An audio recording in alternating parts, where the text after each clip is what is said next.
Bonjour à tous, voilà encore une vidéo, je sais que vous ne m'écoutez pas, mais c'est pas grave, j'en fais quand même. Alors voici le nouvel outil fait par Claude, de toute façon, par Claude Sonnet, évidemment je parle de Sonnet, mais qui permet quand même de faire des choses intéressantes pour peu qu'on s'y intéresse. Sur la rénovation, euh, voilà la feuille de route, la feuille décisionnelle j'ai envie de dire, sur laquelle on va se baser pour savoir s'il faut faire des travaux ou pas. Et ensuite, on va vérifier tous les onglets que nous a fait Claude. Alors, c'est un fichier HTML, c'est statique. J'appelle ça quand même un MVP. Ça vous dérange, ça m'est égal, mais je vais montrer toutes les fonctionnalités et quand même en quoi c'est quand même bien finalement. C'est assez déjà complet pour le cas d'usage, la ferme de Champé. 330 mètres carrés au sol, etc., etc. Et il manque des choses. Et à l'heure où je vous parle, Claude Sonnet, est en train de travailler à la V1. On va dire la V2, on va parler de ça, le MVP, on va dire que c'est la V1. Pour moi, c'est déjà un MVP parce qu'on peut déjà discuter de certaines choses, voir les limites de tout ce qui a été fait, voir si c'est valable ou si c'est pas valable. Évidemment, c'est discutable. D'ailleurs, on trouvera évidemment dans le résultat que je vais expliquer ici tout de suite, euh, un résultat qui me convient. Et parce que d'un modèle, on peut lui faire raconter évidemment tout ce qu'on veut, mais ce qu'il va falloir regarder, c'est les hypothèses sous-jacentes qui permettent d'arriver à ça, qui sont toujours évidemment discutables. Donc je vais commencer. Donc ça c'est le graphique qui permet de voir le retour sur investissement à partir des travaux de rénovation. Donc on a les travaux de rénovation globaux qu'on voit qui sont amortis dans ces hypothèses que nous allons voir en 18-19 ans.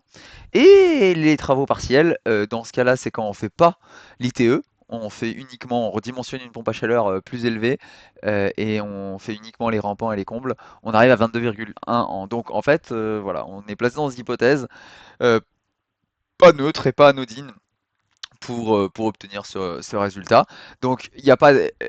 Les graphes ressemblent à ça, donc forcément la pente c'est la consommation annuelle dans chaque scénario. Le rouge c'est le cas existant, c'est-à-dire chauffé au gaz et au bois et c'est non isolé on va dire. C'est ce qui est le cas. Donc on n'a pas d'investissement initial, donc c'est pour ça qu'on part à zéro. Alors que dans les deux autres cas, bah, on part à 50 et plus ou moins 100, hein, on est plutôt à 90 cas. Donc ça c'est vraiment des valeurs qui ont été données telles quelles. Euh, donc on voit bien que le ROI, en fait, c'est quand la courbe rouge croise la courbe verte, à partir du moment où les dépenses de consommation, les dépenses annuelles ont rejoint l'investissement plus les dépenses annuelles dans un cas de rénovation, qui est donc du coup qui arrive en premier pour le rouge, et ensuite on a le deuxième croisement de courbe entre le rouge et le orange qui est sur le retour partiel, qui arrive avec 22 ans. Il y aurait des cas où c'est un peu plus complexe. Là par exemple on voit également ce qui est intéressant, c'est que les premières années, bah, on va dire même les 15 premières années, presque, hein, c'est plus intéressant d'avoir fait que la rénovation partielle, parce que parce que la courbe est en dessous. Mais du coup, c'est pas intéressant par rapport à la courbe rouge. Si on réfléchit à court terme, il valait mieux ne rien faire dans ce genre de cas. Mais donc, du coup, on voit bien qu'ici, donc la rénovation globale coûte forcément plus cher au départ en cumul, et ensuite elle s'inverse à partir de 16 ans où ça devient plus intéressant à partir de ce moment-là, on avait bien fait d'investir. Donc c'est ça qui est intéressant avec ces scénarios, je trouve, évidemment, c'est que c'est toujours pareil, c'est comme quand on achète de l'immobilier, comme n'importe quoi, c'est un investissement, on n'en profite pas tout de suite. Et c'est la raison pour laquelle tous les travaux d'aménagement, tous les investissements, beaucoup de gens, avec des ressources d'ailleurs limitées, bah, ne font pas parce que les fruits, en fait, on les récolte que 16 ans plus tard. C'est la raison pour laquelle on plante pas d'arbres. En fait, c'est la raison pour laquelle notre société fonctionne comme ça. Elle fonctionne pas à long terme, elle fonctionne à court terme. Et tous les gens qui disent oui, oui, non, mais moi c'est long terme. Et en fait, ils ont des actions à court terme, même s'ils disent qu'ils investissent à long terme. En fait, ils font rien de tout ça parce que moi j'ai 35 ans, dans 15 ans j'en ai 50. J'ai envie de profiter de la vie de maintenant, j'ai pas envie d'en profiter quand j'aurai 50 ans, donc je ne fais pas d'investissement. C'est ce qui se passe. Mais une fois qu'on le sait, normalement, une fois qu'on a compris comment ça fonctionne, bah, normalement, on doit être capable de mettre une tuyauterie financière en place qui évite de regarder toujours la trésorerie, la trésorerie, la trésorerie, même si c'est important, c'est pas ça qui détermine. On peut toujours, avec un crédit, faire en sorte que la trésorerie soit plus faible. D'ailleurs, ça me fait penser qu'il y a un truc qui manque dans ce montage, enfin dans cette simulation financière, évidemment, c'est le coût du crédit que je n'ai pas mis. Donc c'est assez grave et ça me fait penser qu'il va falloir que je le mette. Bref, donc voilà, donc là ici ça nous dit retour global en 19 ans, ce qui en plus devient des valeurs à peu près cohérentes, hein. Faut pas s'attendre à ce que ce soit plus tôt que ça, ou tant mieux si ça l'est. Évidemment, il y a des hypothèses derrière, on va les voir. Et on les voit déjà un peu ici. C'est les dépenses annuelles. Donc par exemple, si on se place dans la deuxième année, on a comme dépenses annuelles ici sur le cas existant 1280 euros par an. Sur la rémunération partielle, on va avoir 657, pardon, pas annuel mais mensuel. Euh, donc sur l'existant, ça nous coûte 1280 par mois, ce qui est beaucoup pour le mois de janvier. Pense que le modèle est encore un petit peu pessimiste à ce moment-là pour l'existant, même si c'est discutable. Partiel 607, 57 et global on est à 208. Bon, voilà, avec une température moyenne le jour en janvier qui est de 4 degrés et la nuit qui est de moins 2 degrés à Saint-Jean-en-Valdaine. Donc là, j'étais pas non plus hyper convaincu sur. Voilà, donc ça c'était par exemple pour la deuxième année. J'étais pas convaincu sur la météo, mais bon, il allait récupérer. Si on regarde sur Wikipédia, c'est les bonnes valeurs. Ça me surprend, j'ai l'impression qu'il fait beaucoup plus froid que ça à Saint-Jean-en-Valdaine et c'est la raison pour laquelle on va voir qu'on va pouvoir changer le lieu qui vont permettre de changer également les résultats qui sont là. Et donc, si on dézoome, on voit en fait évidemment que tout augmente. Donc le rouge, c'est la courbe des dépenses annuelles, mensuelles pardon, pour l'existant. Et donc c'est celle-là. Non, c'est bah, du coup, j'ai jamais essayé de l'enlever. Ouais, elle est là. Et donc du coup, bah, si on se place à 25 ans, on voit que tout a augmenté. Bah oui, parce que le modèle prend en compte l'inflation. Et donc, bah, il y a de l'inflation plus tard, quoi. Enfin, il y aura de l'inflation et on va voir. Donc voilà, tout augmente, hein, même la courbe verte, les dépenses annuelles, mais elles augmentent moins vite que les oranges et que les rouges, évidemment. La température, en revanche, elle est bien cyclique, ce qui est très normal. Donc on va voir maintenant les hypothèses. Qu'est-ce qu'on peut faire avec le modèle? Donc là, j'avais choisi, donc je me suis trompé, j'avais choisi Mulhouse, donc on peut mettre un ensemble de villes. J'ai fait exprès de prendre des villes un peu françaises que j'explore pas trop, mais qui m'intéressaient. Parce que par exemple, si on fait Montpellier, bah, on voit que évidemment, c'est jamais rentable. À ce prix-là, même après 30 ans, ça sert à rien de faire l'isolation, quoi. Donc c'est déjà intéressant de voir que évidemment, ça dépend grandement du lieu où on se trouve, les rénovations énergétiques. Ici, ça vaut jamais le coup. Littéralement, il vaut mieux juste mettre une pompe à chaleur et pas s'embêter. Dans la V2, on pourra le faire pour voir effectivement, on pourra même dans une V3 faire de l'optimisation pour voir à quel moment, quel est le meilleur scénario sur 30 ans. De toute façon, il faut toujours se donner une fenêtre temporelle. Déjà 30 ans, pour être très honnête, ça commence à être déjà très limite parce que beaucoup de choses changent en 30 ans, les technologies, etc. Donc si on n'a pas un ROI qui est meilleur que 30 ans, faut quand même commencer à se dire qu'effectivement, c'est plus très valable après 30 ans de toute façon, hein. Donc 30 ans, ça me paraît être la fenêtre, à la fois une fenêtre raisonnable pour parler de ce genre de choses, et à la fois plus loin, c'est faire des, euh, c'est faire des plans sur les comètes parce que bah, on sait pas, ça se trouve il y a un nouveau matériau qui arrive après 25 ans et si on les avait pas fait, on utilise le même nouveau matériau et d'un coup la rénovation énergétique a été divisée par deux ou par trois dans le meilleur des cas, mais bon, il va se passer tellement de choses en 30 ans, il va s'en passer de toute façon que vaut mieux voilà, rester raisonnable. 30 ans, c'est déjà beaucoup. Voilà. Euh, donc voilà, si on met Montpellier, on voit qu'il se passe rien. Si on met Saint-Jean-en-Valdaine, et ben là, on voit même là hein, que le retour global il est à 23 ans. Mais j'étais pas trop d'accord avec, franchement, avec les hypothèses de climat, de météo de Saint-Jean-en-Valdaine. D'ailleurs, je suis surpris qu'à Mulhouse il fasse beaucoup plus froid qu'à Saint-Jean-en-Valdaine. Je vais y vivre cet hiver pour m'en rendre compte. Très honnêtement, j'ai pas l'impression. C'est pour ça qu'il faut faire attention. Ça peut être biaisé, beaucoup de calculs, etc., etc. Donc on peut choisir pour se coller à ce qu'on veut et pas simplement au DPE ou des choses comme ça. Donc qu'est-ce qu'on peut changer? On peut changer la température de consigne. Donc là on chauffait déjà à 20 degrés. Si on commence à chauffer à 18 degrés, hein, évidemment, et qu'on revient en arrière, allez on met 18, même 17,5, bah, c'est pareil, là c'est jamais rentable. Et évidemment, on chauffe pas assez fort. Euh, donc ça ne devient jamais rentable. Mais par contre, si on s'amuse encore à changer bah, des choses, typiquement à changer le gaz, allez, on va mettre 3% d'inflation, bah tout de suite ça redevient valable. évidemment. Et 3% d'inflation, ben oui, effectivement, ça nous amène tout simplement. Bon, 3%, c'est immense, hein, évidemment, d'inflation par an. Et pourtant, c'est immense. Et pourtant, ce qu'il faut savoir, c'est que 2%, c'est les règles de la BCE, enfin même du traité de Maastricht, qui impose aux États de maintenir l'inflation sur 2%. C'est le rôle même de la BCE de maintenir l'inflation en dessous de 2%. Et pourtant, elle n'y arrive pas vraiment. Donc l'inflation est plus forte que ça en général. Donc il faut savoir bien avoir ça en tête, qu'au final, c'est pas si déconnant que ça 3%. Et pourtant 3%, ça nous amène d'un scénario qui était absolument pas valable en termes en termes de rénovation énergétique à un scénario qui le devient complètement. Où là, typiquement, à Mulhouse, bon, on va dire que avec les données qu'on a, la météo de Mulhouse, c'est en réalité la météo de Saint-Jean-Valden, j'ai le sentiment. Bah, on arrive à 21 ans, alors qu'avant, on était plutôt, si on remet un prix d'inflation du gaz en plus, parce que j'ai choisi que le gaz, on pourrait augmenter d'autres choses, de 1%, d'un coup, voilà, on se retrouvait avec 25, un rendement global un ROI de 25 ans, et si on met 3%, eh bien, on se retrouve avec un ROI de 21 ans, et surtout le retour même partiel devient intéressant.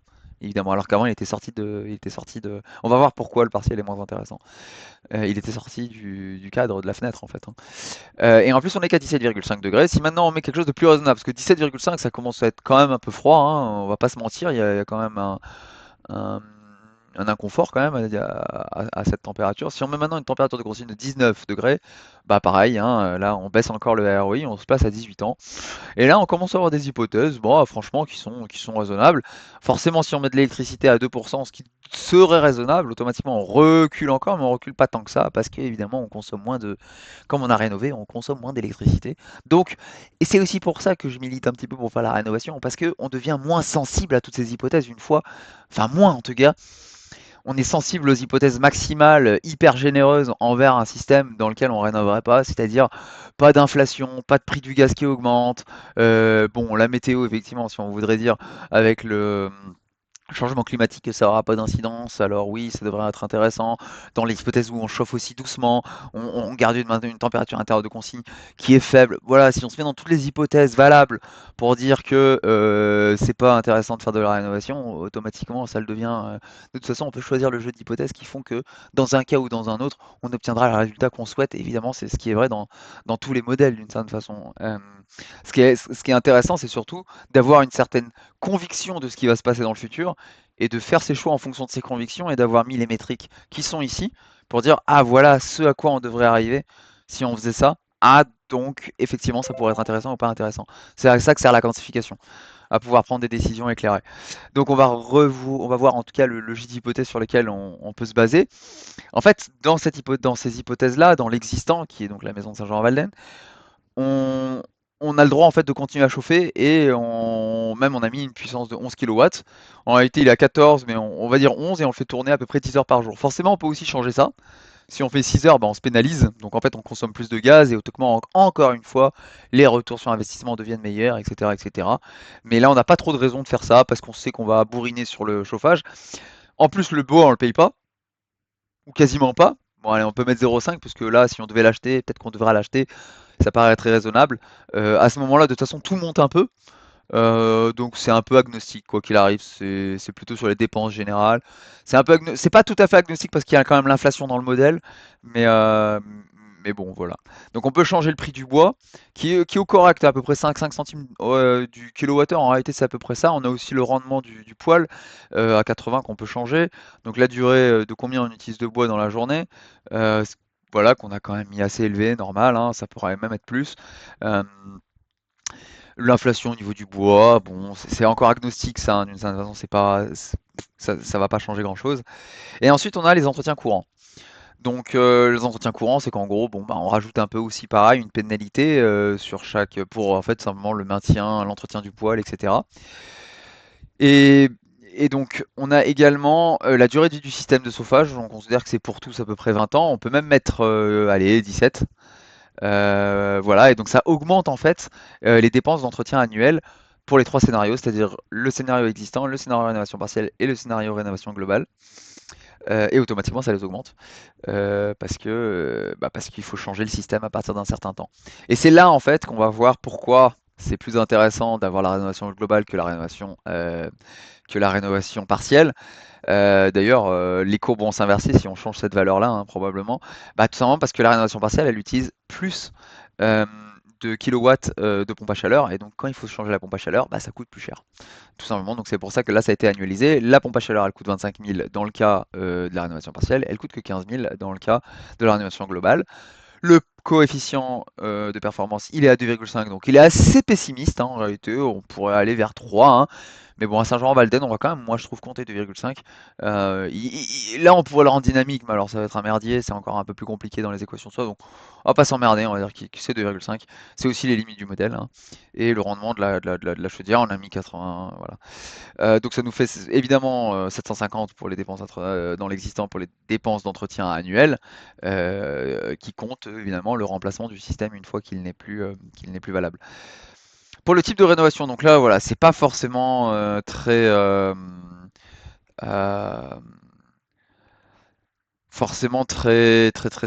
bien fait ici évidemment, parce qu'il y a deux scénarios. Or ici pour le moment, bah, on a l'impression qu'on change tout. D'ailleurs par défaut, bah, ce qui est pas bon, c'est qu'on va pas changer la porte nous, donc on va le mettre identique à l'existant.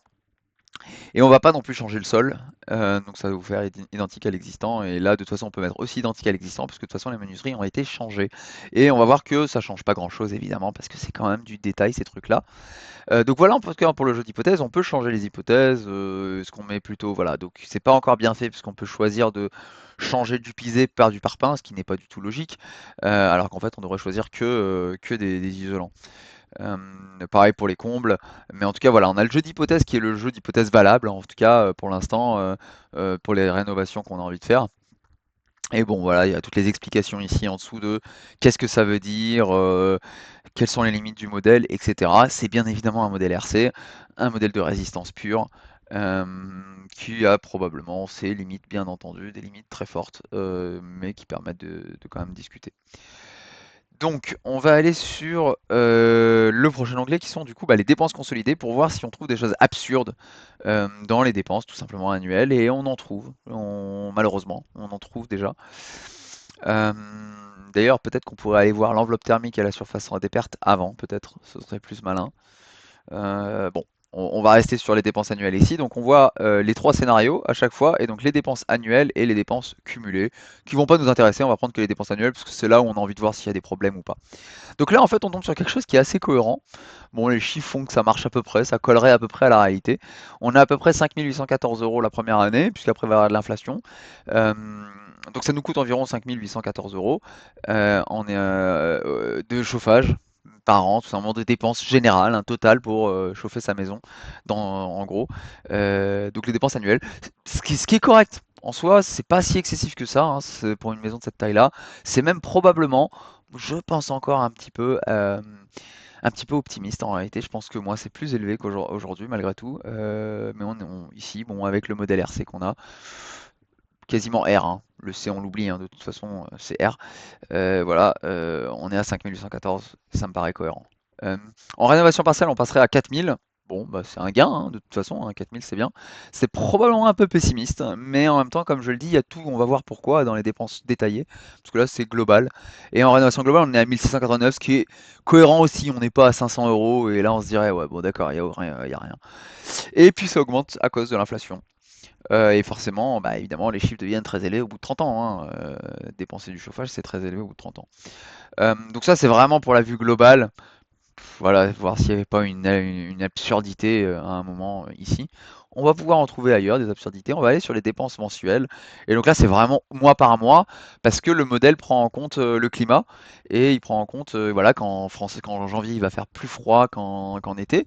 Et donc on va rentrer un peu dans le détail. Et d'ailleurs, c'est ce détail-là qui permet de construire les dépenses annuelles consolidées. C'est simplement la somme des prix qu'on va voir ici. Donc qu'est-ce qu'on a? On a le mois et l'année.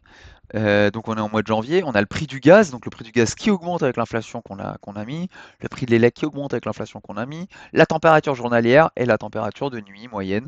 Et donc c'est là où je pense qu'il y a un petit problème. Et d'ailleurs, c'est aussi le problème de la température moyenne. C'est pour ça que je pense qu'elle a un problème, cette tempête, de prendre la température moyenne. Il faudra avoir un modèle encore plus fort qui prend pas juste en compte la température moyenne, parce que typiquement les COP, ils dépendent de la température, donc le système électrique, il est plus plus aussi performant. Une fois que la température est à -10, on peut quasiment considérer qu'on est sur le prix du gaz, même plus élevé. Donc on est vraiment pénalisé dans ce genre de cas à utiliser, à utiliser une pompe à chaleur. Donc il faut vraiment faire attention. Et si c'est la nuit que ça se déclenche et qu'il fait -10, et il fait -10, -15 la nuit à Saint-Jean-en-Valden, il fait pas -2 évidemment. Donc c'est pour ça que j'avais tendance à vouloir pénaliser en prenant plutôt Mulhouse. Et d'ailleurs ici on est à Mulhouse, c'est -2, c'est pas beaucoup en réalité. Le climat est pire que ça, hein, malheureusement à Saint-Jean-en-Valden. Donc voilà. Et encore une fois, les températures froides pénalisent le système sans gaz, hein, évidemment, hein. Mais bon, il y a le bois.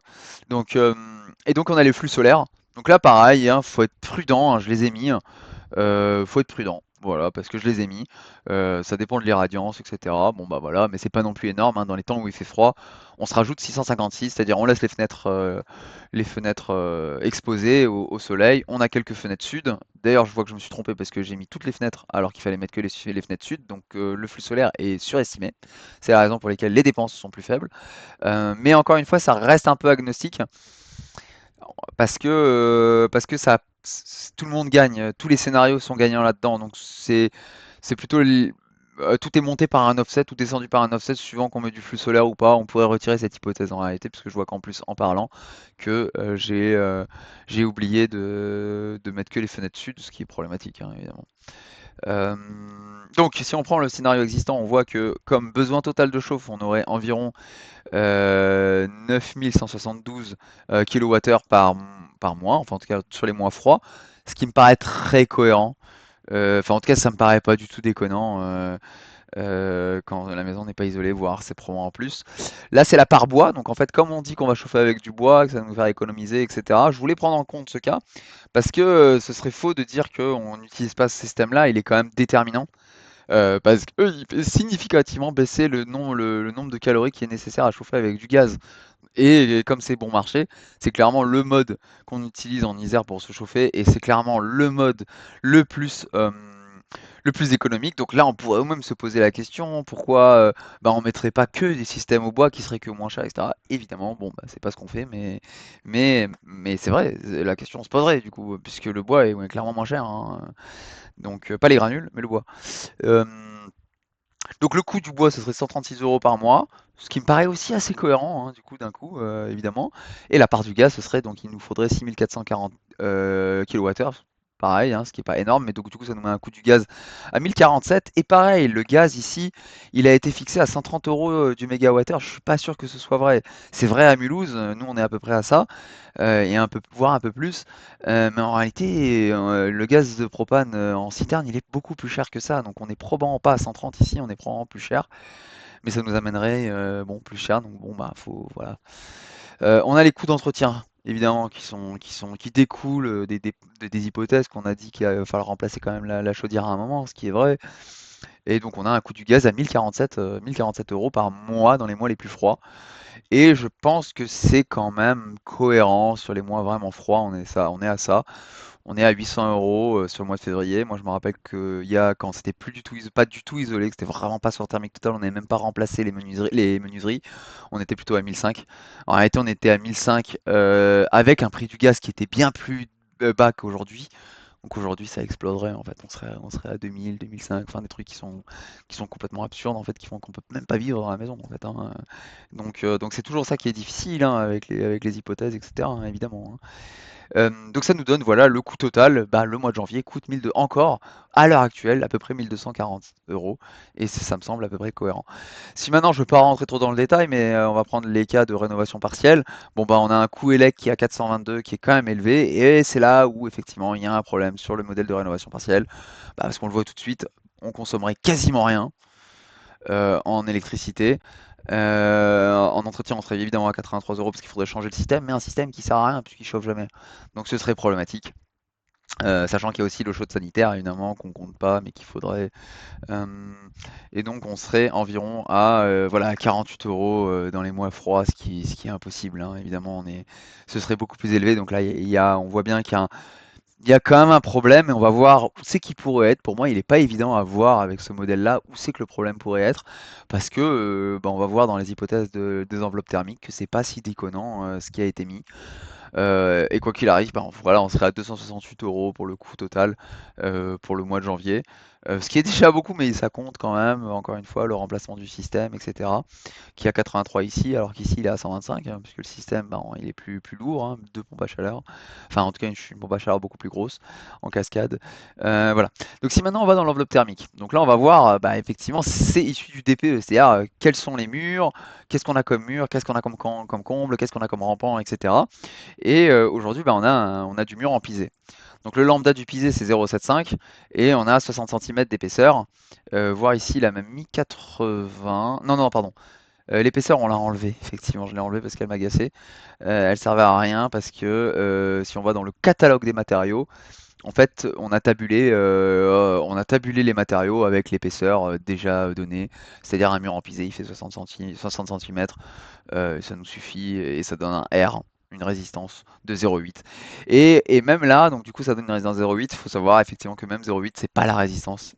Ça reste un peu élevé pour du pisé. En réalité le pisé c'est encore un peu moins, c'est plutôt 0,65 ou 0,66 mètres carrés Kelvin par watt. Donc évidemment c'est pour calculer, le but c'est de calculer ensuite une perte thermique, donc ça c'est une résistance qui est donnée à partir évidemment grâce à la conductivité du matériau fois l'épaisseur, tout simplement. Enfin, un sur ça, bien sûr.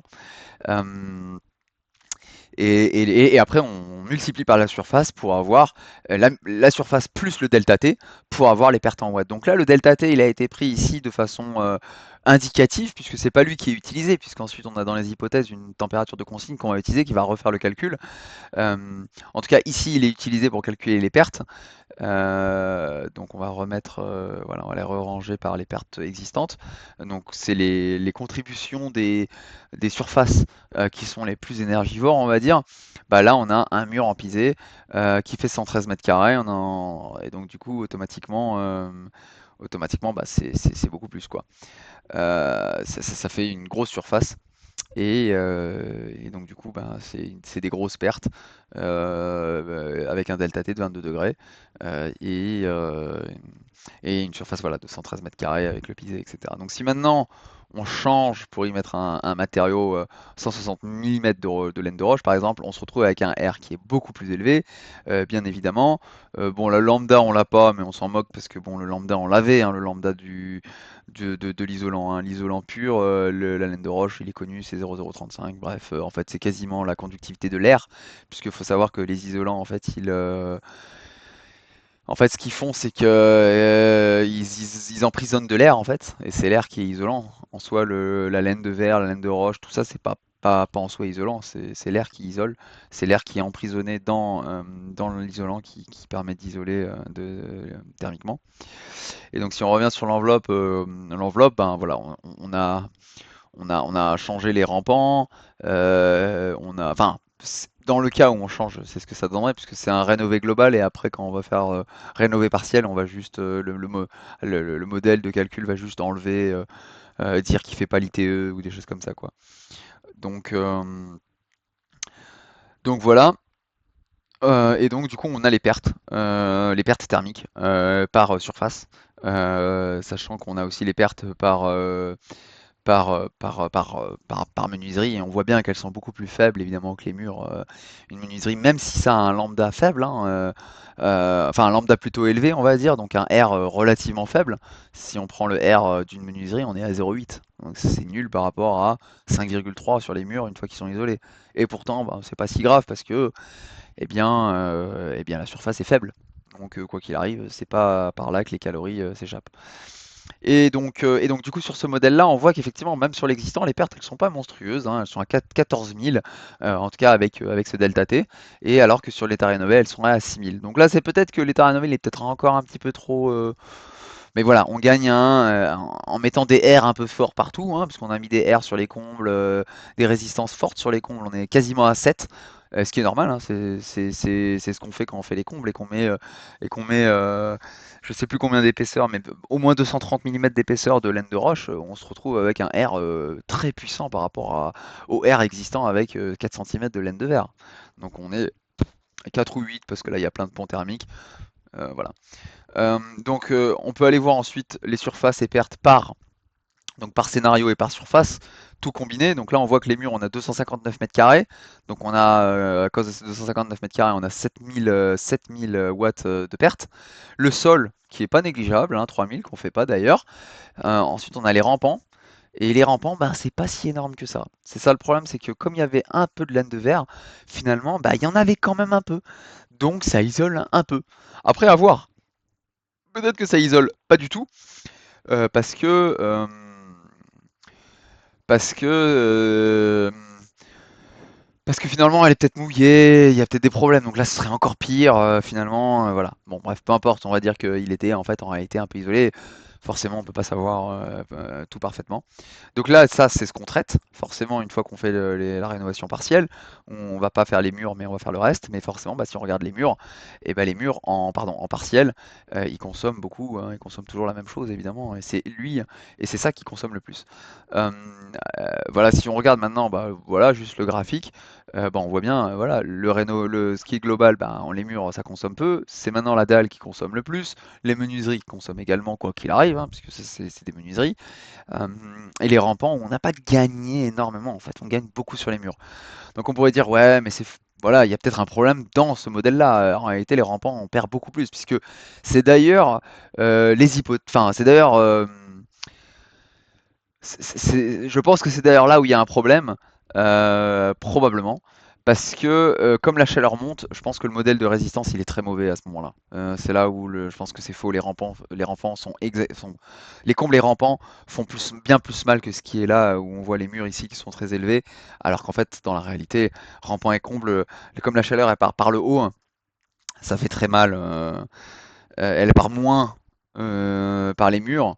Euh, Comme la chaleur monte, j'ai le sentiment que c'est là où c'est pas forcément bon. C'est un modèle surtout de conduction, le modèle R. Et effectivement, on prend pas non plus le, le rayonnement en compte et la convection. Donc, doit y avoir effectivement des problèmes ici parce que les surfaces de comble et de rampant, elles sont correctes. Et pourtant, je pense que ces valeurs-là existantes, elles sont pas bonnes. Probablement qu'on devrait être même peut-être même plus élevé que les murs évidemment sur les combles. Donc là totalement, donc là on a un modèle qui est complètement faux. Mais c'est le modèle R et c'est même probablement le modèle. Alors ils utilisent probablement un modèle plus complexe en réalité dans le DPE pour avoir pour l'établir. Donc voilà, bon, bah, c'est les limites effectivement du modèle. C'est pour ça que c'est très difficile de savoir quoi faire. Euh, c'est que bon bah on a des modèles qu'on sait qui peuvent être pas valables avec simplement un modèle de résistance quoi. Donc voilà, donc on arrive avec des pertes autour de 16 545 watts qu'il faut compenser par une pompe à chaleur dans les deux cas. Donc là, ce qui me dérange aussi un petit peu, c'est que là on a déjà 22 degrés de différence et finalement ici on a le sentiment qu'il faudrait que 14 kW de pompe à chaleur, hein, parce qu'il faudrait même pas, hein, parce qu'il y a le bois, donc au final il faudrait quoi, 5-6. Donc c'est même pour ça qu'on se retrouve ici en fait avec zéro, hein, parce que la pompe le bois fait tout, hein. Il y a 3300 kilowatts, kilowattheures à combler, et bah, ils sont faits par le bois, quoi, enfin par le bois, quoi. Donc du coup il n'y a pas besoin en fait, il n'y avait pas besoin de dimensionner plus. Donc voilà, c'est là où il y a probablement un problème même sur le modèle de résistance en fait juste.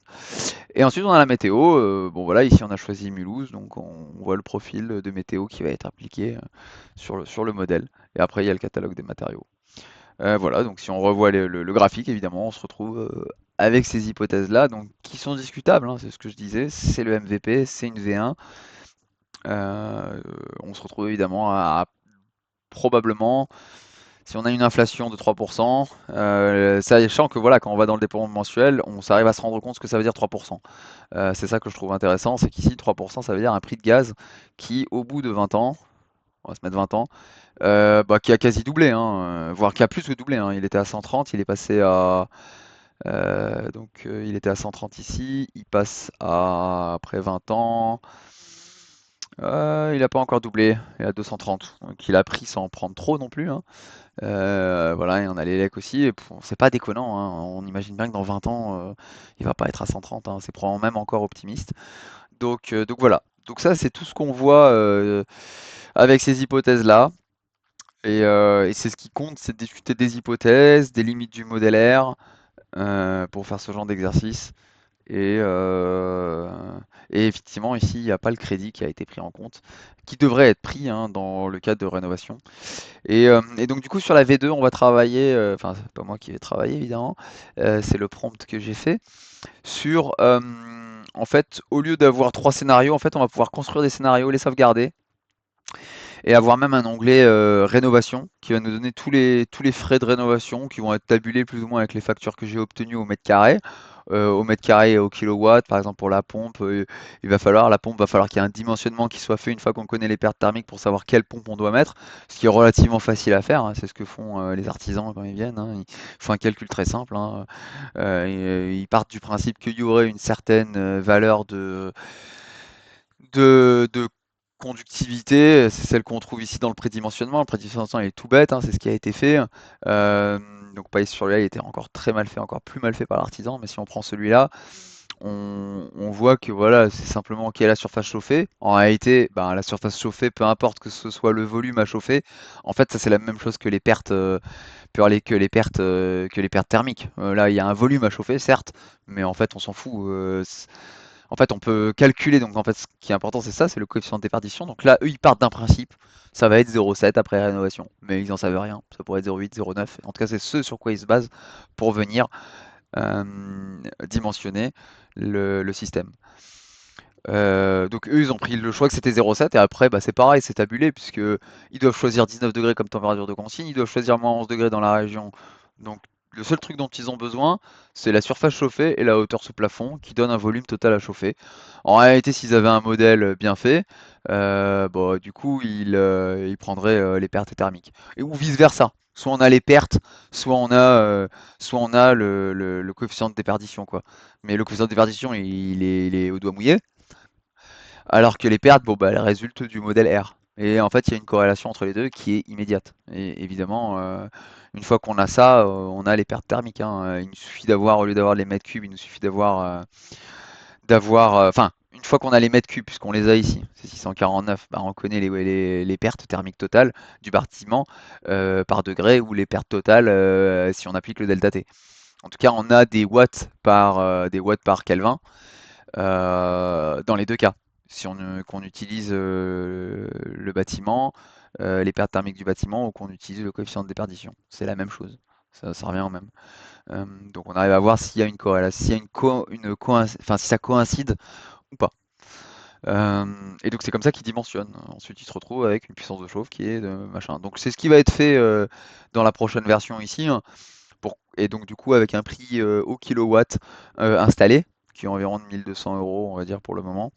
Et voilà, et ce qui manque déjà, ce que je viens de dire, c'est ce qui manque quand même assez fortement dans ce modèle, c'est quand même le coût du crédit, hein.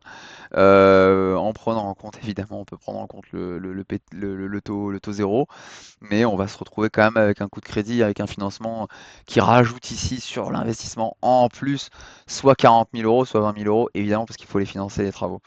Et là, voilà, ça reste à nouveau, c'est très sensible sur l'inflation. Euh, donc, euh, donc voilà, là on avait pris quand même une hypothèse assez forte, hein, finalement on avait mis, voilà, si on met tout à 2%, et même là on met 2%, bon bah voilà, hein, là ça se décale encore, hein, on est à 18 ans, là on était à 17 avant, mais c'est pas, voilà, ça reste encore pas trop sensible, si on met 18 degrés ici, ça recule, voilà, encore d'année en année. En tout cas, je trouve que c'est intéressant d'avoir quand même ce modèle pour discuter. Je pense qu'il y a quand même des problèmes importants principalement sur cette partie-là, qui doit être probablement encore mieux modélisée. Probablement que le modèle R, du coup, ne suffit pas, ou il doit y avoir peut-être des problèmes ailleurs. Euh, mais voilà, il y aurait un peu de travail encore à faire.